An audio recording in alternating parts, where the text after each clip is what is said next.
All right, hi. It's True Blood. It was True Blood last night. Episode 5 of season 11 called Sunset.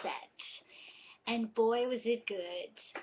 I gotta tell you, I am really into some of the crazy stuff that's going down on that show. And it always makes me laugh. There are a few things I don't like, and we'll get to that too. But let's see what happens. So, the Authority. Lots went down with the Authority last night because that's becoming the main story. Either they're going to wrap it up or they're going to have it finish in some crazy cliffhanger that wraps into season 6. So, Bill, okay, this was what was going on tonight.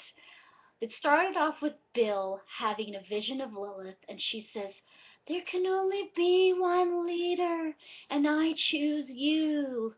Once again, Lilith is not wearing any clothes, but only blood. Disturbs me every time. I don't like it. She needs some clothes. I'm just saying. I'm not a prude, but I'm tired of seeing Lilith without any clothes on. So the funny part was, Lilith was not choosing just one person. She said the same thing to Salome at the end, and she said the same thing to another chancellor, the guy from Spartacus, the big, tall African American guy. I don't know his name on the show; it's slipped my mind, but he is from Spartacus, and so Lilith wasn't choosing one. What is up with Lilith? Is Lilith real or just leftover imagination from like what is she? I still can't figure out what her plan is, but it's not good. So this is Nora finally redeemed herself. She remembers Godric and it makes her sad. And Salome starts questioning her about her loyalty because I think she's feeling a little something from Nora that she's not quite sure of. And Nora warns Salome of Russell that, we can't trust Russell. Duh. Russell's a loose cannon. That's what makes him fun. Jessica's still trapped with the Authority, but she tells Bill that she has to get out and warn Jason against Russell. But, and Steve, but Bill won't let her. Bill's still crazy Bible talking about Lilith. Should Jessica turn, and then Jessica starts saying, well, I'll turn him then. I'll turn Jason. So Bill kind of calls her a liar and then sends her off with bodyguards, telling her that she better turn Eric. She's going to be watched. I mean, not Eric, turn Jason because she's going to be watched. Eric and Nora are both having Godric flashbacks, and then they find each other, and some love goes down. That's all I'm going to say there. And Nora begs him for forgiveness, and Eric's like, we're going to get out of here. We're going to bust out. A human comes to the Authority, a general looking for Roman. Apparently, he doesn't know Roman has been killed, and they kind of skirt around that.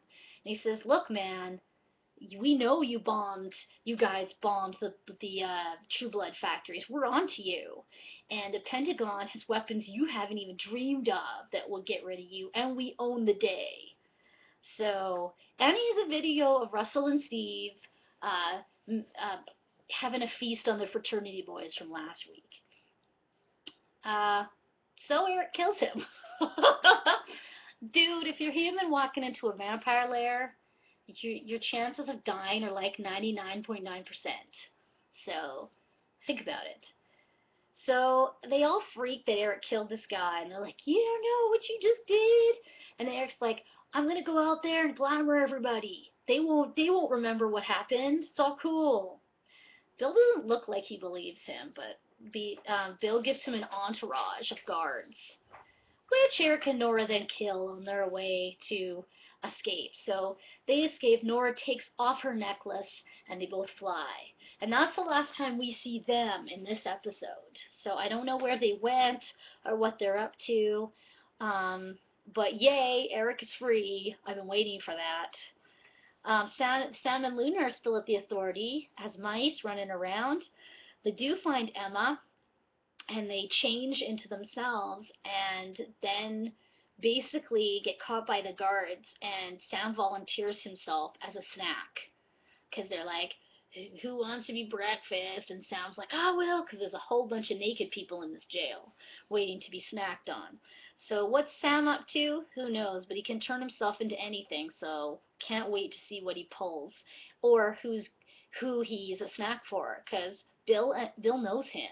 So I'm hoping that Sam will be the one to turn Bill from his Bible thumping ways and remember that he actually loves humans. So basically, um, the Spartacus dude is sitting in front of Lilith's sled and he tells Bill, I've been chosen. I'm the one. And Bill goes crazy. He rips the guy's head off and he's like, no, I'm the one. Yeah, okay, so another chancellor bites the dust. Uh, oh yeah, I'll get to that later. There's another bit that happens at the authority, but I don't want to kind of ruin it yet. Bill and Jess, yeah, we know. Then Lilith chooses Salami, which I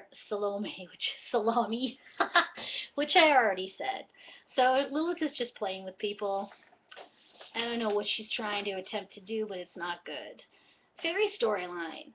Okay, Sookie, reminder she was sold to a vampire 300 years ago, before she was even born. Sookie tells Jason about the airy Warlow and how he's like, you're mine!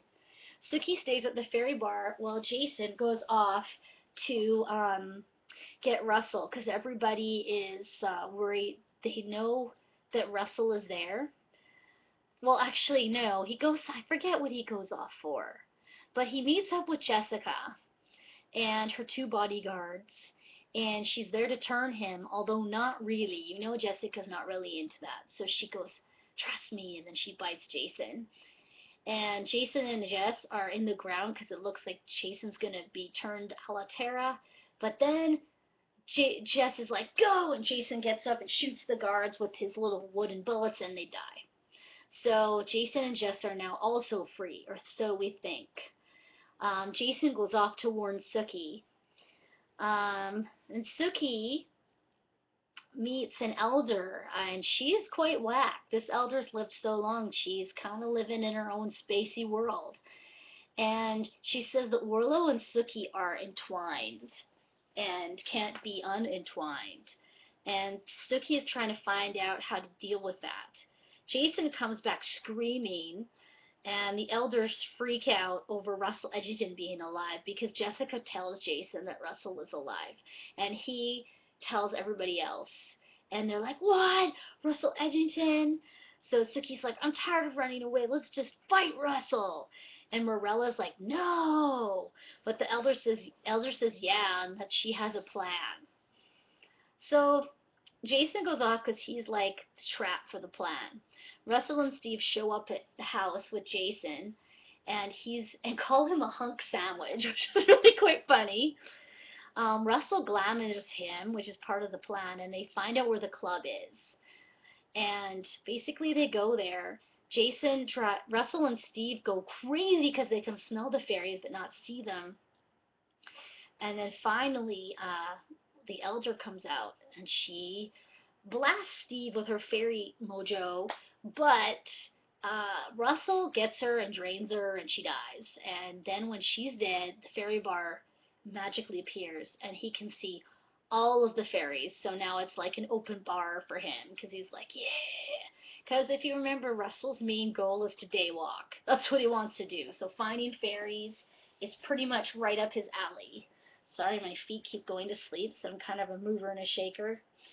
So what happened to Jessica? Well, here's what happened. Jessica went to Fantasia. So let me just talk about Fantasia for a bit. So at Fantasia, Pam and Tara are busy covering up the death of the sheriff, and Pam explains the authority to Tara because she's like, nobody can tell us what to do. We're solo. And Pam's like, the authority can do whatever they want with you. They're like gods of vampires. So then Jessica shows up, and she wants to be hidden because she doesn't want to go back to the authority because Bill is crazy.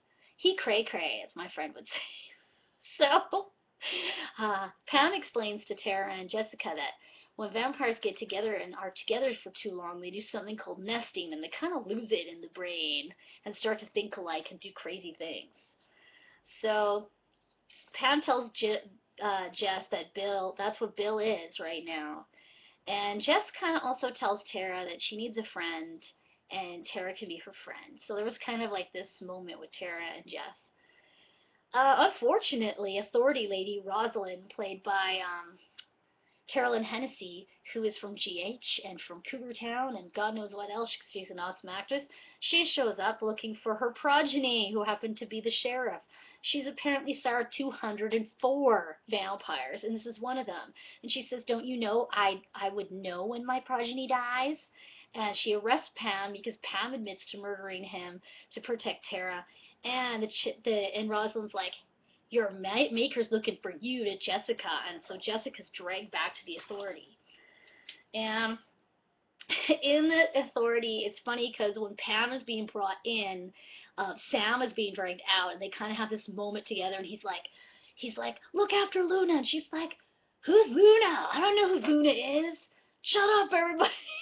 Sam just doesn't want to help people, and she's always being asked to help people. It's pretty funny. Um, and Bill smacks Jess around because he says he's the chosen one, and she better get used to it. So that was the Fantasia thing. Now, there were a couple of small episodes which were completely stupid in my mind. Alcide, there was a stupid thing with Alcide where he's out without his shirt on, which by the way is an up thumb for me. Chopping wood, or chopping the ground. He wasn't even chopping anything. And he and his dad hear from another werewolf that there's baby vamps about. So they build a little silver cage around their trailer, and the baby vamps come, and then Alcide and his dad go and save someone from the baby vamps. Not much of a storyline, no real reason other than to have Alcide have his required shirtless scene, which is important in every True Blood episode. But if you'd like to see more of shirtless Alcide, just go watch the movie Magic Mike, because he's in that. Oh yeah. So that was Alcide's storyline tonight, and the other one was at Merlotte's. Andy told Holly's sons that he would basically, he's on the right path. He'd do nothing to hurt Holly. And in the back of my mind, I'm like, yeah, but you have a fairy baby coming on. And who shows up at the bar? But Morella. She wants to be hidden from Russell Edgington because the fairies are going to fight and she doesn't want to. And then shows Andy that she's pregnant with his human fairy child. And he's like, what? So I think that's a setup for next season. They're setting Alcide up for something next season. Not too sure what. His story's kind of dead. Terry was there, Terry and Arlene. They were like, oh, how do you keep your marriage so strong, Terry and Arlene? And Arlene's like, well, every once in a while you gotta fight a fire demon together and believe each other. Like, okay. And Lafayette was in it for a second. But things are wrapping up. I don't see the fairy story wrapping up very quickly. I think it might go over because Warlow, I think, is next season's hunt. I think it just started. The Authority might wrap up, but I don't know how they're going to do that in one episode because that's all they have left. So, till next Sunday, have fun.